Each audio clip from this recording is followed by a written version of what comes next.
Demi selamatkan ibu, aku menikahi majikanku. Namun, ada rahasia gelap yang menghantui pernikahanku dengan pria tua itu. Aku, Salsa Fitriani, selalu merasa bahwa hidup ini adalah perjuangan tanpa henti. Setiap hari aku bangun sebelum matahari terbit dan langsung bergegas ke restoran kecil tempat aku bekerja. Restoran itu berada di sudut jalan yang ramai di kota kecil kami, dengan kursi-kursi plastik reyot dan meja-meja kayu yang sudah mulai lapuk dimakan waktu. Namun meskipun tempat itu sederhana, ia memberikan penghasilan tetap bagi ibuku, Bu Rini, dan aku sendiri. Ibuku adalah wanita tangguh.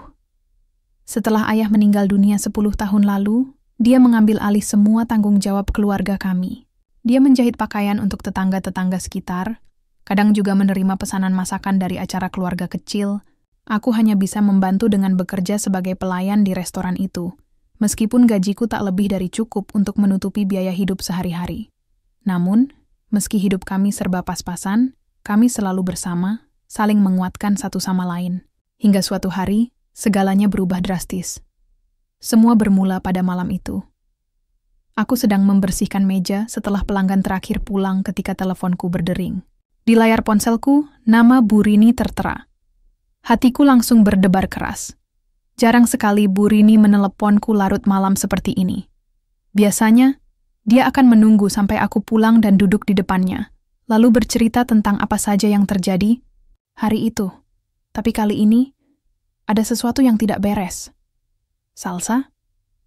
Suara Bu Rini terdengar lemah, hampir seperti bisikan. Cepat pulang, nak. Ibu tidak enak badan. Aku nyaris menjatuhkan ponselku. Tidak ada kata-kata lain yang lebih menakutkan daripada mendengar ibumu mengatakan bahwa dia tidak baik-baik saja. Aku buru-buru meminta izin kepada bos restoran, Pak Darto, lalu meluncur ke rumah dengan motor tua yang sering mogok di tengah jalan. Aku bahkan tidak peduli apakah polisi akan menilangku karena melanggar batas kecepatan. Yang penting aku harus sampai di sana secepat mungkin. Ketika aku tiba, pintu depan terbuka. Aku langsung masuk dan menemukan Bu Rini terkapar di sofa ruang tamu. Wajahnya pucat pasi. Napasnya tersengal-sengal dan tubuhnya gemetar hebat. Aku panik. Tanpa pikir panjang, aku langsung mengangkatnya. Dia begitu ringan, seperti boneka kain, yang kosong, lalu membawanya ke rumah sakit terdekat. Di rumah sakit, dokter menjelaskan bahwa Bu Rini mengalami serangan jantung akut. Kondisinya sangat genting, dan ia membutuhkan operasi besar segera. Namun, ketika dokter menyebutkan angka untuk biaya operasi itu, rasanya dunia runtuh tepat di hadapanku. Angka tersebut jauh di luar kemampuan kami. Bahkan jika aku bekerja siang malam, tanpa henti selama bertahun-tahun, aku tak akan mampu mengumpulkan uang sebanyak itu. Pulang ke rumah malam itu, aku merasa seperti orang asing di tubuhku sendiri. Pikiran-pikiran negatif terus berkecamuk dalam benakku. Apa yang harus kulakukan? Bagaimana caraku menyelamatkan Bu Rini? Pertanyaan-pertanyaan itu terus bergema, tapi tidak ada jawaban yang datang.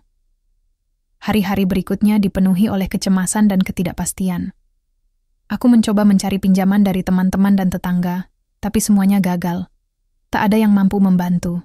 Sampai suatu sore, ketika aku sedang melayani salah satu pelanggan di restoran, seorang pria parubaya masuk. Pria itu biasa datang ke restoran ini. Seorang pelanggan tetap bernama Pak Bramantyo Wijaya. Semua orang memanggilnya Pak Bram. Dia adalah seorang pengusaha sukses dengan bisnis properti yang tersebar di beberapa kota besar. Meski begitu, dia jarang bicara dengan siapapun. Sikapnya dingin dan tertutup, membuat banyak orang enggan mendekatinya. Namun, sore itu, dia tidak seperti biasanya. Setelah memesan secangkir kopi hitam, dia memanggilku ke mejanya. Awalnya, aku merasa gugup. Apa aku melakukan kesalahan? Barangkali aku salah menyajikan minumannya, tapi ketika aku mendekat, dia hanya menatapku dengan pandangan aneh, seolah-olah dia sudah mempelajari seluruh hidupku hanya dari cara aku berdiri. Salsa, katanya tiba-tiba. Suaranya tenang namun tegas. Aku tahu apa yang terjadi pada ibumu. Hatiku berdegup kencang. Bagaimana mungkin dia tahu? Aku ingin membantumu, lanjutnya tanpa memberi kesempatan padaku untuk bertanya. Biaya operasi ibumu bukanlah hal yang sulit bagiku. Tapi ada satu syarat. Syarat? Apa maksudnya? Aku akan menanggung seluruh biaya medis ibumu, tapi kamu harus menikah denganku. Kalimat itu terdengar seperti petir yang menyambar telingaku. Aku tidak bisa mempercayainya. Menikah dengannya? Kenapa? Apa motif di balik tawaran ini? Kenapa saya? Tanyaku dengan suara gemetar. Aku hampir tak percaya aku berani bertanya. Dia diam sejenak, seolah mempertimbangkan jawabannya. Itu urusan pribadiku. Yang penting, kamu harus memutuskan cepat. Waktu tidak akan menunggu. Aku merasa seperti terjebak dalam mimpi buruk. Di satu sisi, aku tahu bahwa ini adalah satu-satunya cara untuk menyelamatkan Burini.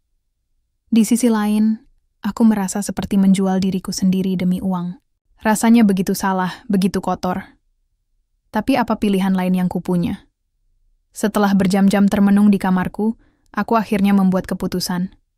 Aku menyetujui tawaran Pak Bram. Bukan karena aku tidak punya harga diri, atau karena aku rela menjadi korban situasi. Tapi karena aku tahu, jika aku tidak melakukannya, aku akan kehilangan satu-satunya orang yang masih tersisa di hidupku. Ibu yang telah mengorbankan segalanya demi aku. Esok harinya, aku memberitahu Pak Bram bahwa aku menerima tawarannya. Dia hanya mengangguk singkat, seolah sudah memprediksi keputusanku. Dia kemudian memberiku sebuah amplop tebal berisi uang tunai untuk biaya rumah sakit sementara, serta janji bahwa segala prosedur administrasi akan segera diselesaikan. Namun, meskipun aku berhasil menyelamatkan Burini untuk sementara, ada sesuatu yang mengganggu pikiranku. Ada kilatan aneh di mata Pak Bram saat dia mengajukan tawaran itu. Seperti ada rahasia besar yang disembunyikannya. Dan entah kenapa, aku merasa bahwa keputusan ini bukan hanya soal uang atau penyelamatan nyawa ibuku. Ada sesuatu yang lebih gelap, lebih dalam, yang belum aku ketahui. Dan itulah awal dari perjalanan panjang yang akan mengubah hidupku selamanya. Pernikahan itu terjadi begitu cepat, seperti angin yang menerpa tanpa memberi kesempatan untuk menarik napas. Dalam waktu kurang dari seminggu setelah keputusan itu dibuat, aku dan Pak Bram, yang kini resmi menjadi suamiku, melangsungkan pernikahan sederhana di sebuah kantor urusan agama. Tidak ada keluarga besar, tidak ada pesta, bahkan tidak ada gaun pengantin. Semua berlangsung begitu saja, dingin dan formal, seperti transaksi bisnis. Aku hanya mengenakan kebaya pinjaman dari Burini, yang meskipun sudah lusuh, masih lebih baik daripada baju kerjaku sehari-hari. Sedangkan dia tampak rapi dengan setelan jas mahalnya, wajahnya tak menunjukkan ekspresi apapun, selain dingin dan tertutup. Setelah prosesi singkat itu, kami langsung menuju rumahnya, atau lebih tepatnya, istananya. Rumah Pak Bram bukan sekadar rumah. Ia adalah sebuah mansion megah yang terletak di lingkungan elit kota. Gerbang besi hitam yang menjulang tinggi, taman luas dengan pepohonan rindang, kolam renang di halaman belakang, serta interiornya yang dipenuhi furnitur antik dan lukisan-lukisan mahal. Bagiku, tempat ini terasa seperti dunia lain, sangat jauh dari realitas yang selama ini kujalani. Saat pertama kali melangkah masuk, aku merasa seperti tamu yang tidak diundang dalam sebuah pesta mewah. Setiap sudut ruangan memancarkan kemewahan yang menyesakkan, membuatku merasa kecil dan tak layak. Para pembantu menyambutku dengan hormat, tetapi tatapan mereka penuh dengan rasa ingin tahu. Aku bisa membaca pikiran mereka. Kenapa gadis biasa seperti dia bisa menikahi majikan kita? Aku sendiri tak tahu jawabannya. Semua ini rasanya seperti mimpi buruk yang nyata. Namun, yang paling menggangguku bukanlah kemewahan rumah itu atau tatapan para pembantu, melainkan sikap Pak Bram. Selama beberapa hari pertama, dia hampir tidak bicara padaku. Dia datang dan pergi sesuka hatinya, jarang berada di rumah, dan ketika dia ada, dia hanya berpapasan denganku tanpa sepatah kata pun. Bahkan tidur pun kami lakukan di kamar yang terpisah. Rasanya aneh. Meskipun kami sudah menikah, hubungan kami sama sekali tidak seperti pasangan suami istri pada umumnya. Lebih mirip dua orang asing yang kebetulan tinggal di bawah satu atap. Tapi, meski demikian, aku tidak bisa mengeluh. Karena bagaimanapun juga, Bu Rini sekarang berada di rumah sakit terbaik, mendapatkan perawatan intensif yang tidak mungkin kujangkau jika bukan karena Pak Bram. Dokter mengatakan bahwa operasi ibu berhasil dengan baik dan kondisinya mulai membaik. Itu adalah satu-satunya hal yang membuatku bertahan di tempat ini. Meskipun setiap malam aku terbaring di kasur empuk kamarku yang luas, pikiranku selalu kembali ke pertanyaan yang sama. Apa sebenarnya tujuan Pak Bram menikahiku? Hari-hari berlalu, dan aku mulai mencoba menyesuaikan diri dengan kehidupan baruku. Pagi-pagi sekali, aku bangun untuk membantu para pembantu membersihkan rumah, meskipun mereka sering menolak dengan halus. "Bu Salsa, ini pekerjaan kami," kata salah satu dari mereka, Nyonya Ningsih, dengan senyum sopan. Tapi aku tidak bisa diam saja. Bagiku, bekerja adalah cara untuk melupakan kecemasan yang terus menghantui pikiranku. Selain itu, aku juga ingin memastikan bahwa aku tidak dianggap sebagai nyonya rumah yang manja dan tidak berguna. Selain membantu di rumah, aku juga mulai menjelajahi setiap sudut mansion itu. Awalnya, aku hanya berniat untuk mengenal lingkungan baru. Namun, semakin lama aku berada di sana, semakin banyak hal aneh yang kutemukan. Misalnya, ada pintu besar di ujung koridor yang selalu terkunci. Ketika aku bertanya kepada Nyonya Ningsih tentang pintu itu, dia hanya tersenyum canggung dan berkata, "Itu ruangan pribadi Pak Bram. Tidak ada yang boleh masuk ke sana." Anehnya, pintu itu sering terdengar berderit saat malam hari, seolah-olah seseorang sedang berada di dalam. Aku juga menemukan beberapa foto lama di lemari penyimpanan ruang tamu. Foto-foto itu menunjukkan Pak Bram bersama seorang wanita muda, keduanya tersenyum bahagia. Aku sempat berpikir bahwa wanita itu mungkin mantan istrinya, tapi tidak ada jejak informasi lebih lanjut tentang siapa dia. Yang pasti, ada sesuatu dalam ekspresi mata Pak Bram di foto-foto itu yang membuatku merinding, sebuah kesedihan mendalam yang sulit dijelaskan. Satu hal lain yang membuatku curiga adalah dokumen-dokumen tua yang kutemukan di salah satu laci, meja kerja Pak Bram. Entah kenapa, laci itu tidak terkunci, dan aku secara tidak sengaja membukanya ketika sedang membersihkan ruangan. Di dalamnya, ada beberapa surat-surat dan kontrak bisnis yang sudah menguning. Salah satunya adalah surat perjanjian kerja sama antara Pak Bram dan seseorang bernama Andi Fitrianto, nama ayahku. Jantungku langsung berdebar keras. "Ayah, apa hubungannya dengan Pak Bram?" Aku mencoba membaca isi dokumen itu, tapi tulisannya sudah kabur karena usia, namun ada satu bagian yang cukup jelas.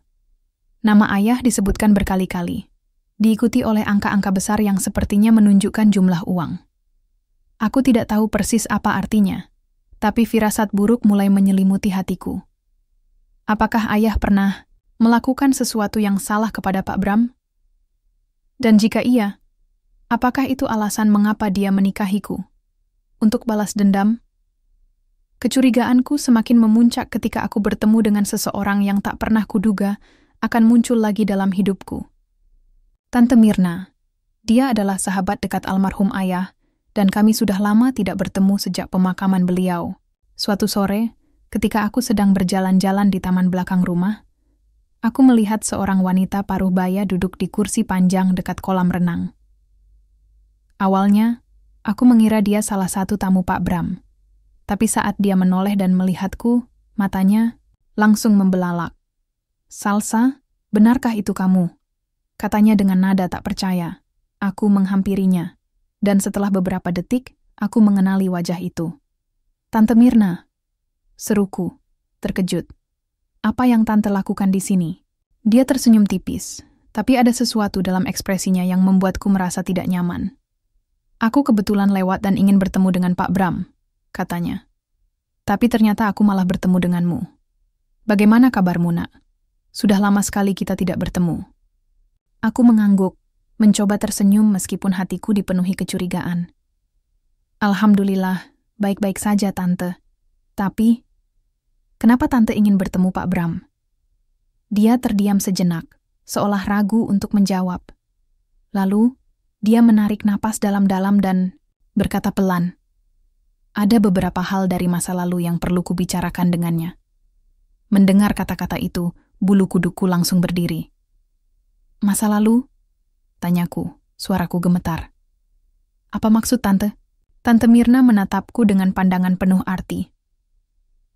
Nak, apakah kamu tahu apa hubungan ayahmu dengan Pak Bram? Aku menggeleng cepat. Tidak, Tante. Kenapa? Dia menghela napas panjang, lalu berkata dengan nada pelan namun tegas. Ayahmu pernah bekerja sama dengan Pak Bram dalam sebuah proyek besar, tapi ada sesuatu yang terjadi, sesuatu yang buruk, sesuatu yang menyebabkan Pak Bram kehilangan banyak uang, dan sejak itu dia membenci keluargamu. Rasanya seperti ada palu besar yang memukul dadaku. Kata-kata Tante Mirna seperti petir yang menyambar telingaku. Jadi, inilah alasannya. Inilah alasan mengapa Pak Bram menikahiku. Bukan karena dia benar-benar ingin membantu Bu Rini, melainkan karena dia ingin membalas dendam pada keluargaku. Tapi, apa yang harus kulakukan sekarang? Tanyaku dengan suara bergetar, hampir seperti bisikan. Tante Mirna menepuk pundakku dengan lembut. Jaga dirimu baik-baik, Nak. Jangan mudah percaya padanya. Ada rahasia besar di balik semua ini, dan kamu harus menemukannya sendiri. Setelah itu, dia pamit pergi, meninggalkanku sendirian di taman dengan pikiran yang kacau. Aku duduk di kursi panjang itu, menatap kolam renang yang tenang, tapi hatiku bergelora. Semua ini semakin rumit, semakin misterius. Dan entah bagaimana, aku merasa bahwa aku baru saja memasuki labirin gelap yang tidak akan mudah untuk dilewati. Malam itu, aku tak bisa tidur. Pikiranku dipenuhi oleh kata-kata Tante Mirna dan dokumen-dokumen yang kutemukan di laci meja kerja Pak Bram. Apakah benar bahwa ayahku pernah terlibat dalam sesuatu yang menyebabkan kerugian besar bagi Pak Bram? Dan jika iya, apakah ini alasan mengapa dia menikahiku untuk membalas dendam kepada keluargaku? Pertanyaan-pertanyaan itu terus berputar-putar dalam benakku, membuatku gelisah. Aku duduk di tepi tempat tidur, menatap kegelapan kamar. Di luar, angin malam berdesir pelan, membawa suara dedaunan yang bergoyang. Aku mencoba menenangkan diri dengan memikirkan ibuku, Bu Rini, yang sekarang sedang pulih di rumah sakit. Setidaknya, meskipun ada banyak hal yang belum ku ketahui, aku tahu bahwa aku sudah melakukan yang terbaik untuk menyelamatkannya. Namun, kelegaan itu hanya bertahan sebentar. Ketika aku mulai memikirkan apa yang mungkin terjadi di masa depan, rasa cemas kembali menyelimuti hatiku. Pagi harinya, aku memutuskan untuk mencari lebih banyak jawaban.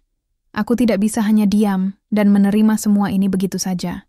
Ada terlalu banyak pertanyaan yang harus dijawab. Dan satu-satunya cara untuk mendapatkan jawaban adalah dengan menyelidiki lebih jauh tentang masa lalu keluargaku dan hubungannya dengan Pak Bram. Setelah sarapan singkat bersama para pembantu, yang lagi-lagi menawarkan bantuan tapi kutepis dengan sopan, aku berpura-pura ingin membersihkan ruang kerja Pak Bram. Nyonya Ningsih sempat melihatku membawa sapu dan lap ke ruangan itu, tapi dia tidak mengatakan apa-apa. Sepertinya dia sudah terbiasa melihatku bekerja keras di rumah. Aku masuk ke ruangan itu, menutup pintu rapat-rapat, lalu mulai mencari petunjuk apapun yang bisa membantuku memahami rahasia di balik semua ini. Laci meja kerjanya masih terbuka, seperti kemarin. Aku kembali mengeluarkan dokumen-dokumen tua itu, dan mencoba membaca setiap detailnya dengan lebih teliti. Meski tulisan pada beberapa bagian sudah kabur, aku berhasil menemukan informasi penting. Dokumen itu adalah perjanjian kerja sama antara Pak Bram dan ayahku, Andi Fitrianto, untuk sebuah proyek properti besar di salah satu kota metropolitan. Dalam perjanjian itu, disebutkan bahwa ayah bertanggung jawab atas pengelolaan dana proyek tersebut. Namun di bagian akhir dokumen, ada catatan tambahan yang menegaskan bahwa sebagian besar dana telah hilang tanpa jejak. Ayahku dituduh menggelapkan uang tersebut. Hatiku merosot. Aku tahu bahwa ayah bukanlah orang yang sempurna. Dia seringkali terlibat dalam proyek-proyek berisiko tinggi demi mencari nafkah bagi keluarga kami. Tapi aku tidak pernah mendengar cerita tentang skandal besar seperti ini. Apakah benar ayah melakukan kesalahan fatal itu? Ataukah ada sesuatu yang lebih rumit di balik semua ini? Saat aku tengah asyik membaca dokumen-dokumen itu, tiba-tiba pintu ruangan terbuka. Aku hampir meloncat dari kursi karena kaget. Di ambang pintu berdiri Pak Bram. Wajahnya datar, tapi ada kilatan marah di matanya. "Apa yang kamu lakukan di sini?" Tanyanya dingin. Aku buru-buru menutup dokumen itu dan meletakkannya kembali ke laci. "Maaf, Pak. Saya hanya ingin membersihkan ruangan." "Ini," kataku dengan suara gemetar. Dia melangkah masuk, menutup pintu di belakangnya. "Membersihkan atau mencari sesuatu?" Aku menelan ludah, merasa seperti anak kecil yang ketahuan melakukan kesalahan. "Tidak, Pak. Saya hanya..." "Tidak perlu berbohong," potongnya tajam. "Aku tahu kamu sudah menemukan dokumen-dokumen itu." Aku terdiam. Tak ada gunanya berbohong lagi. Aku menundukkan kepala, mencoba menenangkan detak jantungku yang semakin cepat. "Kenapa Tuan tidak memberitahuku dari awal?" Tanyaku pelan. "Apa hubungannya dengan pernikahan kita?" Dia tersenyum sinis, sebuah ekspresi yang membuatku merinding. "Karena inilah tujuan utamaku. Aku menikahimu bukan karena aku peduli padamu atau ibumu. Aku melakukannya untuk membalas dendam kepada keluargamu." Rasanya seperti ada es yang mengalir di seluruh tubuhku. Kata-kata itu terdengar begitu dingin, begitu kejam. "Jadi, semua ini hanya tentang balas dendam?" Tanyaku, suaraku nyaris bergetar. Dia mengangguk, wajahnya tetap tanpa emosi. "Ayahmu menghancurkan hidupku. Dia menggelapkan uang yang seharusnya menjadi milikku. Uang itu adalah hasil kerja keras bertahun-tahun. Dan karena ulahnya, aku kehilangan segalanya. Aku hampir bangkrut. Reputasiku hancur. Semua ini karena dia." Aku merasa seperti dunia runtuh tepat di hadapanku. Bagaimana mungkin ayah melakukan hal sekeji itu? Tapi bahkan sebelum aku bisa memproses semuanya, Pak Bram melanjutkan, "Dan sekarang, aku akan memastikan bahwa keluargamu juga merasakan penderitaan yang sama.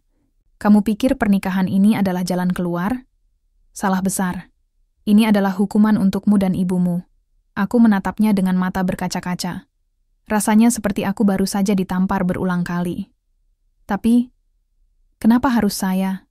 Kenapa harus ibu saya? "Kami tidak tahu apa-apa tentang semua ini." Dia tertawa dingin. "Karena itulah yang namanya balas dendam, Salsa. Aku tidak peduli siapa yang harus menderita. Yang penting keluargamu membayar harga atas apa yang dilakukan ayahmu." Aku merasa seperti tenggelam dalam lautan kemarahan dan kekecewaan. Tapi di tengah semua itu, ada satu pertanyaan yang terus menghantui pikiranku. Apakah ayah benar-benar bersalah? Ataukah ada sesuatu yang lebih besar, lebih gelap, yang disembunyikan di balik semua ini? Setelah percakapan itu, aku meninggalkan ruangan dengan langkah gontai.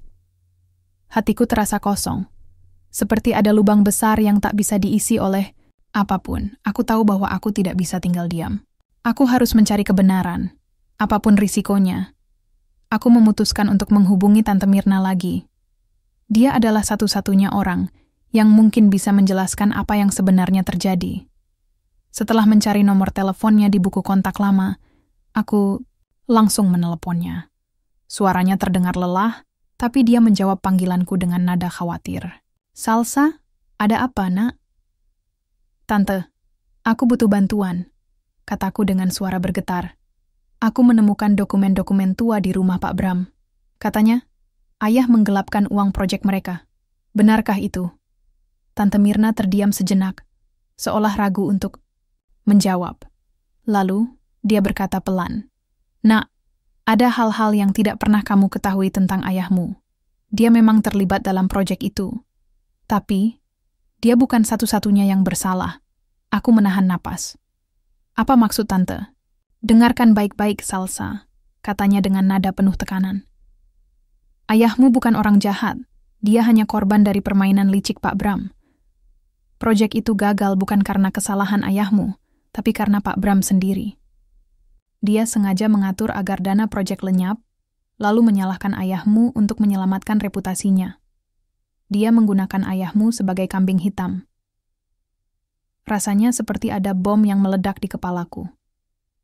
Jadi, semua ini, semua tuduhan itu adalah kebohongan?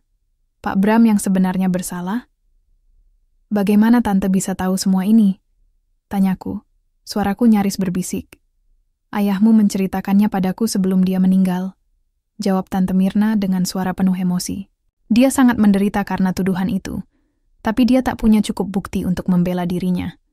Itu sebabnya dia memilih diam dan menanggung semua beban sendiri. Aku merasa seperti ada batu besar yang menghantam dadaku.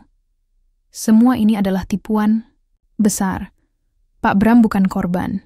Dia adalah dalang di balik semua penderitaan keluargaku. Dan sekarang, dia menikahiku hanya untuk mempermalukan dan menyakiti kami lebih jauh. Tante, apa yang harus kulakukan? Tanyaku dengan suara bergetar. Tante, Mira menarik napas panjang. Kamu harus kuat, Nak. Kamu harus menemukan bukti-bukti yang bisa membuktikan kebenaran. Hanya dengan begitu, kamu bisa membalikkan keadaan. Setelah telepon itu berakhir, aku duduk di tepi kasur, merasa seperti baru saja dihempaskan ke dalam jurang tanpa dasar. Semua yang kupercayai ternyata adalah kebohongan. Pernikahanku, kehidupan baruku, semuanya adalah bagian dari rencana licik Pak Bram. Tapi aku tidak bisa menyerah. Aku harus mencari kebenaran, apapun risikonya. Dan saat itulah aku menyadari bahwa aku tidak hanya berjuang untuk menyelamatkan ibuku. Aku juga berjuang untuk memulihkan nama baik keluargaku, untuk mengungkap kebenaran yang telah tersembunyi selama bertahun-tahun. Setelah percakapan dengan Tante Mirna, aku merasa seperti berdiri di tepi jurang yang gelap. Di satu sisi, aku tahu bahwa aku harus bertindak. Aku harus menemukan bukti-bukti untuk membuktikan kebohongan Pak Bram dan memulihkan nama baik keluargaku.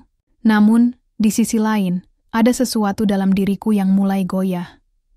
Aku tidak bisa mengabaikan fakta bahwa, meskipun pernikahan ini dimulai dengan niat buruk, ada momen-momen kecil yang membuatku bingung tentang perasaanku sendiri. Hari-hari berikutnya, berjalan seperti biasa tapi semuanya terasa berbeda bagiku. Aku mulai memperhatikan hal-hal kecil yang sebelumnya luput dari pengamatan. Misalnya, cara Pak Bram diam-diam memastikan bahwa semua tagihan rumah sakit Bu Rini sudah dibayar lunas tanpa komplain apapun. Atau ketika dia memberikan uang tambahan kepada Nyonya Ningsih untuk membeli makanan kesukaan ibuku. Bahkan, kadang-kadang aku melihatnya duduk di ruang tamu larut malam, menatap foto-foto lama dengan ekspresi yang sulit kujelaskan, campuran antara kesedihan dan penyesalan. Aku mencoba meyakinkan diri bahwa semua itu hanya topeng. Dia hanya berpura-pura peduli agar aku tetap tinggal di sisinya. Tapi hatiku mulai ragu. Apakah benar dia masih sama kejamnya, seperti ketika dia pertama kali mengungkapkan niat balas dendamnya? Ataukah ada sesuatu yang lebih kompleks di balik sikap dinginnya? Pertanyaan-pertanyaan itu terus menghantui pikiranku, terutama ketika kami berada dalam satu ruangan yang sama. Ada saat-saat ketika mata kami bertemu, dan aku bisa merasakan sesuatu yang tak terucapkan di antara kami. Entah itu rasa bersalah, atau mungkin sesuatu yang lebih dalam, sesuatu yang bahkan dia sendiri mungkin tidak ingin akui. Namun, meskipun ada keraguan dalam hatiku, aku tidak bisa melupakan misiku utama, menemukan kebenaran. Aku mulai menyelidiki lebih jauh tentang masa lalu Pak Bram dan ayahku. Setiap pagi, aku berpura-pura membersihkan ruang kerjanya, mencari dokumen-dokumen atau barang-barang yang mungkin bisa menjadi petunjuk. Aku juga mulai menjelajahi bagian-bagian rumah yang belum pernah kumasuki sebelumnya, termasuk pintu besar di ujung koridor yang selalu terkunci.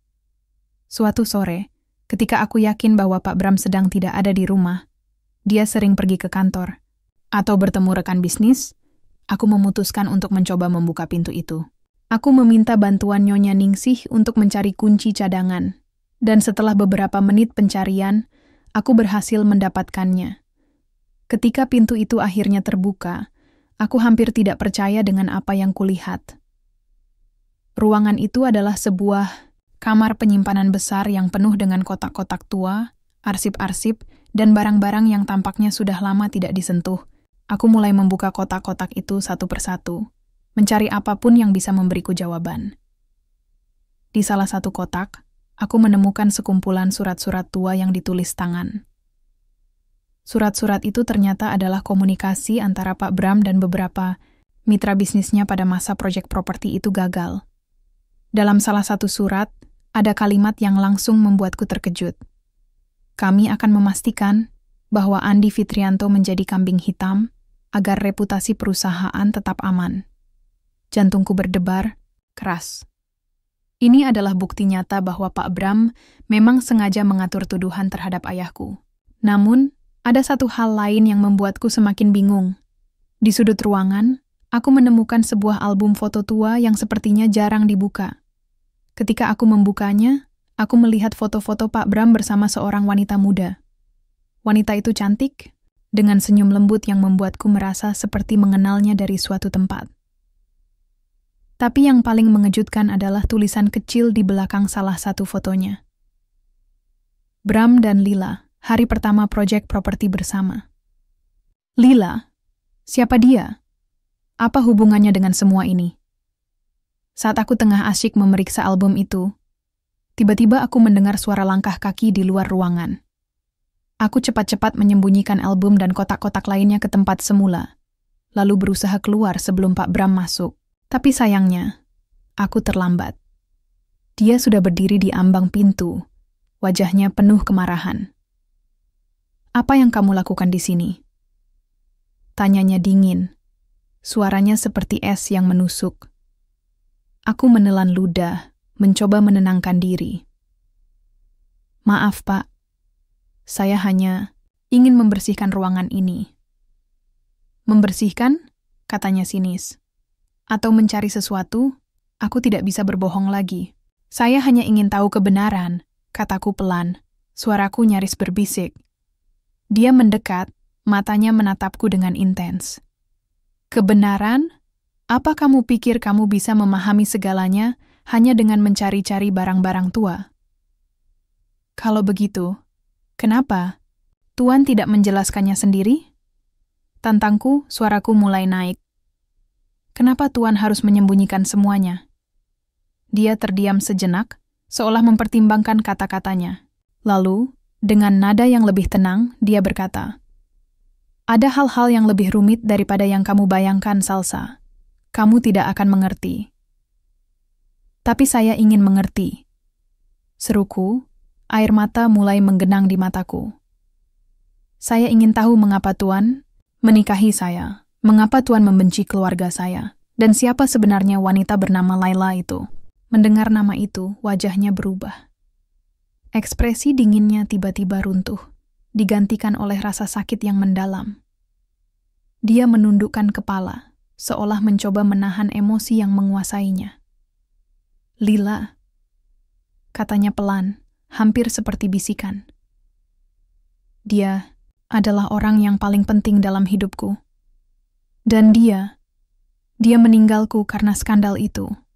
Semua ini, semua penderitaan ini, bermula dari kehilangan Lila. Aku merasa seperti ada sesuatu yang baru saja terungkap, sesuatu yang sangat pribadi bagi Pak Bram. Tapi aku tidak bisa memahaminya sepenuhnya." "Apa hubungannya dengan ayah saya?" tanyaku.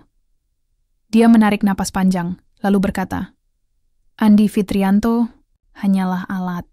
Dia dipilih karena dia mudah dikorbankan. Tapi aku tidak tahu bahwa dia memiliki keluarga yang akan menderita karenanya." Aku terdiam. Kata-kata itu terdengar seperti pengakuan, tapi juga seperti penyesalan. Apakah dia benar-benar menyesal atas apa yang telah dilakukannya, ataukah ini hanya bagian dari permainannya? Malam itu, aku duduk di tepi kasur, memikirkan semua yang telah terjadi. Ada dua sisi dalam diriku yang saling bertarung. Di satu sisi, aku ingin melawan Pak Bram, membongkar semua kebohongannya, dan membalas dendam atas apa yang telah dilakukannya pada keluargaku. Di sisi lain, aku tidak bisa mengabaikan fakta bahwa dia mungkin juga korban dari keputusan-keputusan yang telah dibuatnya sendiri. Mungkin dia tidak sejahat yang kubayangkan. Tapi apakah itu cukup untuk memaafkannya? Apakah aku bisa melupakan semua penderitaan yang telah dialami keluargaku hanya karena dia menunjukkan sedikit penyesalan? Aku tidak tahu jawabannya. Yang aku tahu adalah bahwa aku harus terus mencari kebenaran, apapun risikonya. Karena jika aku tidak melakukannya, aku tidak akan pernah bisa membebaskan diriku dari bayang-bayang masa lalu. Pagi itu, aku bangun dengan perasaan campur aduk. Malam sebelumnya, setelah percakapan panjang dan emosional dengan Pak Bram di ruang penyimpanan rahasia itu, aku tidak bisa tidur. Pikiranku dipenuhi oleh pertanyaan-pertanyaan yang tak kunjung terjawab. Apakah dia benar-benar menyesal atas apa yang telah dilakukannya? Ataukah semua ini hanyalah bagian dari rencana liciknya untuk membuatku lengah? Dan siapa sebenarnya Lila, wanita misterius dalam foto-foto tua itu? Aku memutuskan bahwa aku tidak bisa hanya duduk diam dan membiarkan semua ini berlalu begitu saja. Aku harus menghadapi Pak Bram secara langsung, tanpa basa-basi atau kebohongan. Aku ingin tahu kebenaran sepenuhnya, meskipun itu akan menyakitkan. Setelah sarapan singkat, yang kini kumakan sendirian karena Pak Bram sudah pergi ke kantor, aku berjalan menuju ruang kerjanya. Kali ini, aku tidak berniat membersihkan atau mencari-cari dokumen. Aku datang dengan satu tujuan, menghadapinya. Aku mengetuk pintu perlahan, lalu membuka tanpa menunggu jawaban. Di dalam, Pak Bram sedang duduk di kursi besar di balik meja kerjanya. Wajahnya tampak lelah namun tetap dingin seperti biasa. Ketika dia melihatku masuk, dia menatapku dengan pandangan penuh teka-teki. "Ada apa?" tanyanya singkat, suaranya datar. Aku menarik napas dalam-dalam, mencoba menenangkan diri. "Saya ingin bicara," kataku tegas. Dia mengangkat alis, seolah menantang. "Bicara apa?"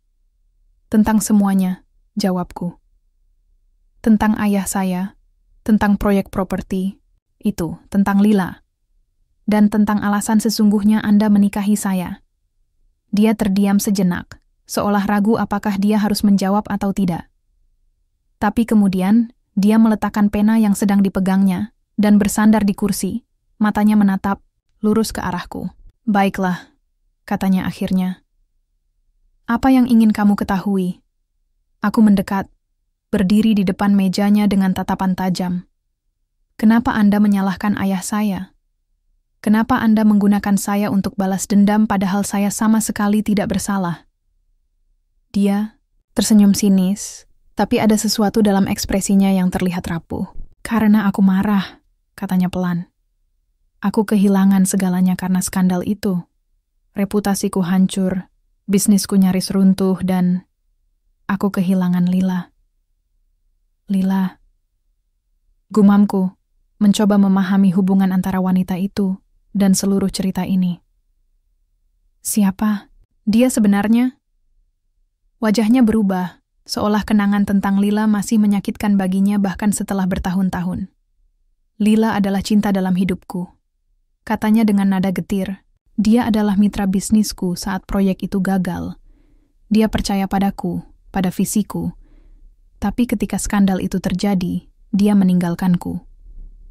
Dia tidak bisa menerima bahwa aku memilih untuk menjatuhkan semua kesalahan kepada Andi Fitrianto demi menyelamatkan reputasiku. Aku merasakan sesuatu yang aneh menyelimuti hatiku. Jadi, Lila adalah korban lain dari keputusan Pak Bram. Dia bukan hanya orang yang dicintai oleh Pak Bram, tapi juga seseorang yang menderita karena ulahnya. Tapi kenapa harus keluarga saya? Tanyaku, suaraku mulai naik. Kenapa Anda harus menyakiti ibu saya? Dia tidak tahu apa-apa tentang semua ini. Dia menundukkan kepala, seolah menahan beban yang terlalu berat untuk dipikul. Aku tidak memikirkan hal itu saat itu, katanya pelan. Aku hanya ingin membalas dendam. Aku ingin keluargamu merasakan apa yang kurasakan. Tapi sekarang, sebentar, potongku, suaraku gemetar. Jadi, Anda bilang bahwa semua ini hanya tentang balas dendam? Bahwa Anda tidak peduli siapa yang terluka selama Anda puas? Dia tidak menjawab. Matanya tertunduk, seolah dia tidak punya keberanian untuk menatapku. Dan sekarang, tanyaku lagi, lebih keras kali ini. Apakah Anda masih merasa puas? Apakah Anda merasa lega setelah melihat ibu saya sakit dan keluarga saya hancur? Dia mengangkat wajahnya, mata birunya menatapku dengan intens. Tidak, katanya, pelan. Aku tidak merasa lega, aku hanya merasa kosong. Aku terdiam, Kata-kata itu terdengar seperti pengakuan, tapi juga seperti penyesalan yang mendalam. Apakah dia benar-benar menyesal atas apa yang telah dilakukannya? Ataukah ini hanya bagian dari permainannya? Namun, meskipun ada keraguan dalam hatiku, aku tidak bisa melupakan misiku utama. Membongkar kebenaran dan memastikan bahwa Pak Bram tidak bisa lolos begitu saja dari semua kejahatannya. Aku tahu bahwa aku membutuhkan bukti konkret untuk membuktikan bahwa dia adalah dalang di balik kejatuhan ayahku. Dan untungnya, aku sudah memiliki beberapa dokumen penting dari ruang penyimpanan rahasia itu. Aku memutuskan untuk menunjukkan dokumen-dokumen itu kepada Pak Bram. Aku mengeluarkannya dari tas kecil yang kubawa, lalu meletakkannya di atas meja kerjanya. "Ini," kataku tajam. "Ini adalah bukti bahwa Anda sengaja mengatur agar ayah saya menjadi kambing hitam. Apa Anda pikir Anda bisa lolos begitu saja?" Dia menatap dokumen-dokumen itu dengan ekspresi kosong. Dia tidak berkata apa-apa, hanya menatapnya seperti sedang melihat hantu masa lalunya sendiri. "Anda tahu apa artinya ini, kan?" Tanyaku, suaraku penuh tekad. "Jika saya membocorkan semua ini ke media, reputasi Anda akan hancur. Anda akan kehilangan segalanya." Dia tersenyum pahit. "Aku tahu," katanya pelan. "Lakukan apa yang harus kamu lakukan." Aku terkejut mendengar kata-katanya. Aku mengira dia akan marah, akan mencoba menghentikanku. Tapi dia hanya duduk di situ, seolah sudah pasrah dengan nasibnya. "Kenapa Anda tidak melawan?" Tanyaku, heran. "Apa gunanya?" Katanya, suaranya terdengar letih. "Aku sudah kehilangan segalanya, Lila, kepercayaan orang-orang padaku, bahkan diriku sendiri. Jika kamu ingin membalas dendam, lakukanlah. Aku tidak akan menghentikanmu." Aku menatapnya, bingung. Rasanya seperti aku baru saja menangkap seekor binatang liar yang ternyata sudah kelelahan dan tidak punya tenaga untuk melawan. Tapi apakah ini benar-benar kemenangan? Apakah membongkar kebohongannya akan membawa kedamaian bagi keluargaku? Malam itu, aku duduk di tepi kasur, memikirkan semua yang telah terjadi. Ada dua pilihan di hadapanku, membongkar kebenaran dan menghancurkan Pak Bram, atau memaafkannya dan mencoba memulai hidup baru. Aku tahu bahwa jika aku memilih opsi pertama, aku akan mendapatkan keadilan bagi keluargaku. Tapi apakah itu akan membawa kebahagiaan, atau justru akan membuatku terjebak dalam lingkaran dendam yang tak berujung? Di sisi lain, jika aku memilih untuk memaafkan, aku tidak yakin apakah aku bisa melupakan semua penderitaan yang telah dialami keluargaku. Aku juga tidak tahu apakah Pak Bram benar-benar menyesal atau hanya berpura-pura. Akhirnya, aku memutuskan untuk memberinya satu kesempatan terakhir. Esok harinya, aku menghadapnya di ruang kerjanya lagi. "Saya akan memberi Anda satu pilihan," kataku tegas. "Anda bisa melepaskan saya dan ibu saya tanpa syarat apapun, atau saya akan membongkar semua kebohongan Anda ke publik. Keputusan ada di tangan Anda." Dia menatapku lama, seolah mempertimbangkan kata-kataku. Lalu, dengan nada yang penuh penyesalan, dia berkata, "Baiklah, aku akan melepaskanmu." Aku merasa lega, tapi juga kosong. Apakah ini benar-benar akhir dari semua ini?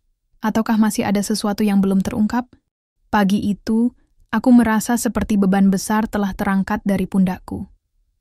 Keputusan Pak Bram untuk melepaskanku tanpa syarat apapun adalah sesuatu yang tidak pernah kuduga akan terjadi. Selama ini, aku mengira dia hanya akan melawan atau mencoba memanipulasi situasi demi kepentingannya sendiri.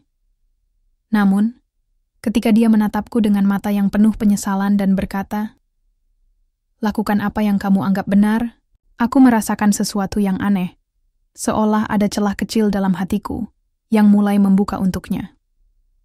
Namun, meskipun ada rasa lega, ada juga kekosongan yang sulit dijelaskan. Aku tahu bahwa aku akhirnya bisa lepas dari bayang-bayang dendamnya. Tapi apakah itu berarti aku juga harus sepenuhnya meninggalkan semuanya begitu saja? Apakah kebenaran yang telah terungkap cukup untuk membalas semua penderitaan keluargaku? Atau justru sebaliknya? Apa yang telah terjadi antara kami selama ini lebih rumit daripada sekadar balas dendam? Setelah pembicaraan itu, aku mulai mempersiapkan diri untuk meninggalkan rumah Pak Bram. Nyonya Ningsi dan para pembantu lainnya tampak sedih ketika mereka tahu bahwa aku akan pergi. Mereka bahkan menawarkan bantuan untuk membantu ibuku pulang dari rumah sakit. Tapi aku menolaknya dengan halus. Aku ingin memulai hidup baru dengan caraku sendiri, tanpa bergantung pada siapapun lagi, termasuk Pak Bram. Aku membereskan barang-barangku, yang tak banyak itu, ke dalam tas kecil yang sama, yang kubawa saat pertama kali datang ke sini. Ketika aku selesai, aku duduk di tepi tempat tidur, memandangi kamar megah itu untuk terakhir kalinya. Ada bagian dari diriku yang merasa bersyukur pernah tinggal di sini, karena tanpa rumah ini, mungkin Bu Rini tidak akan pernah mendapatkan perawatan yang ia butuhkan. Tapi ada juga bagian dari diriku yang merasa lega bisa meninggalkan tempat ini, tempat yang dipenuhi oleh rahasia kelam dan kenangan pahit. Sebelum pergi, aku memutuskan untuk mengucapkan salam perpisahan kepada Pak Bram. Entah kenapa, aku merasa perlu melakukannya. Aku mengetuk pintu ruang kerjanya pelan-pelan, lalu masuk tanpa menunggu jawaban. Dia sedang duduk di kursi besar di balik mejanya. Wajahnya tampak lebih tua dari biasanya. Matanya kosong, seolah pikirannya sedang berada di tempat yang jauh. "Saya akan pergi sekarang," kataku pelan. Suaraku nyaris berbisik. Dia mengangkat kepala, menatapku dengan ekspresi yang sulit ku mengerti. "Kamu yakin?" tanyanya.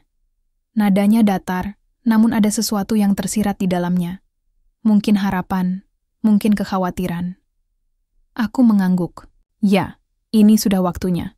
Dia terdiam sejenak, seolah mencari kata-kata yang tepat untuk diucapkan. Lalu, dengan suara pelan, dia berkata, Aku minta maaf atas semua yang telah kulakukan padamu dan ibumu. Aku tidak bisa mengubah masa lalu, tapi aku berharap kamu bisa menemukan kedamaian. Aku merasakan sesuatu yang aneh menyelimuti hatiku." Kata-kata itu terdengar tulus. Meskipun aku tahu bahwa permintaan maafnya tidak akan pernah cukup untuk menghapus semua penderitaan yang dialami keluargaku. Tapi entah bagaimana, aku merasa bahwa dia benar-benar menyesal. "Terima kasih," kataku akhirnya, suaraku pelan namun tegas. "Semoga Anda juga bisa menemukan kedamaian." Dia tersenyum tipis, sebuah senyum yang penuh dengan kesedihan mendalam. "Mungkin suatu hari nanti," katanya pelan. Setelah itu, aku meninggalkan ruang kerjanya tanpa menoleh lagi. Saat aku melangkah keluar dari mansion megah itu, rasanya seperti aku tengah melangkah keluar dari sebuah mimpi buruk yang panjang. Matahari pagi bersinar terang, seolah menyambut kebebasanku. Aku naik motor tua yang selama ini kutinggalkan di garasi rumah itu, lalu meluncur menuju rumah sakit untuk menjemput Bu Rini. Ketika aku sampai di sana, Bu Rini sudah menunggu di depan pintu kamarnya dengan bantuan seorang perawat. Wajahnya tampak lebih cerah dibandingkan beberapa minggu lalu, meskipun tubuhnya masih lemah. Dia tersenyum lebar ketika melihatku. "Salsa, kamu datang," katanya dengan suara bergetar karena bahagia. Aku memeluknya erat-erat, air mata mulai menggenang di mataku. "Ibu, kita pulang sekarang," kataku pelan. Dia mengangguk, matanya penuh dengan rasa syukur. "Alhamdulillah, Nak. Terima kasih sudah menyelamatkan Ibu." Aku tersenyum, meskipun hatiku masih dipenuhi oleh konflik batin. Aku tahu bahwa perjalanan kami masih panjang, tapi setidaknya sekarang kami bisa bersama lagi, tanpa bayang-bayang dendam atau kebohongan. Beberapa minggu kemudian, aku dan Bu Rini mulai membangun kehidupan baru. Kami pindah ke sebuah rumah kecil yang sederhana di pinggiran kota, dengan biaya sewa yang bisa kami tanggung berkat tabungan kecil yang aku kumpulkan selama bekerja sebagai pelayan. Aku juga mulai membuka usaha kecil-kecilan membuat kue tradisional, yang ternyata cukup diminati oleh tetangga-tetangga sekitar. Sementara itu, Bu Rini mulai menerima pesanan menjahit lagi, meskipun hanya pekerjaan ringan yang tidak terlalu melelahkan. Hidup kami memang tidak mewah, tapi kami merasa lebih damai daripada sebelumnya. Setiap malam, kami duduk bersama di ruang tamu kecil kami, berbagi cerita tentang hari itu, dan tertawa seperti yang biasa kami lakukan dulu. Rasanya seperti kami akhirnya menemukan kembali kebahagiaan yang sempat hilang. Namun, meskipun aku sudah Memutuskan untuk meninggalkan Pak Bram, ada bagian dari diriku yang masih memikirkannya. Aku sering bertanya-tanya bagaimana keadaannya sekarang. Apakah dia benar-benar baik-baik saja? Apakah dia berhasil menemukan kedamaian yang dia cari? Suatu sore, ketika aku sedang membersihkan dapur, ada seseorang yang mengetuk pintu. Aku membuka pintu dengan hati-hati, dan betapa terkejutnya aku ketika melihat Pak Bram berdiri di sana. Dia tampak lebih kurus dari biasanya, wajahnya pucat dan matanya tampak letih. Di tangannya ada sebuah amplop tebal. "Salsa," katanya pelan, suaranya terdengar lemah. "Boleh aku bicara?" Aku terdiam sejenak, hatiku dipenuhi oleh keraguan. Tapi, akhirnya, aku mengangguk dan mempersilakannya masuk. Dia duduk di kursi tamu yang reot, sementara aku duduk di hadapannya dengan tegang. "Ada apa?" tanyaku dingin. Dia menyerahkan amplop itu padaku. "Ini untukmu dan ibumu," katanya pelan. Anggap saja sebagai permintaan maafku. Aku membuka amplop itu dengan ragu-ragu. Di dalamnya, ada sejumlah uang yang cukup besar, serta surat pernyataan bahwa semua utang medis Bu Rini telah dilunasi sepenuhnya, tanpa syarat apapun. "Kenapa Anda melakukan ini?" tanyaku, suaraku gemetar. Dia tersenyum tipis. "Karena aku ingin kamu tahu bahwa aku benar-benar menyesal. Aku tidak bisa mengubah masa lalu, tapi aku ingin membantu kalian memulai hidup baru." Aku menundukkan kepala, mencoba menenangkan emosiku. Ada bagian dari diriku yang ingin marah, tapi ada juga bagian dari diriku yang merasa lega. "Terima kasih," kataku akhirnya, suaraku hampir seperti bisikan. Dia mengangguk, lalu berdiri untuk pergi.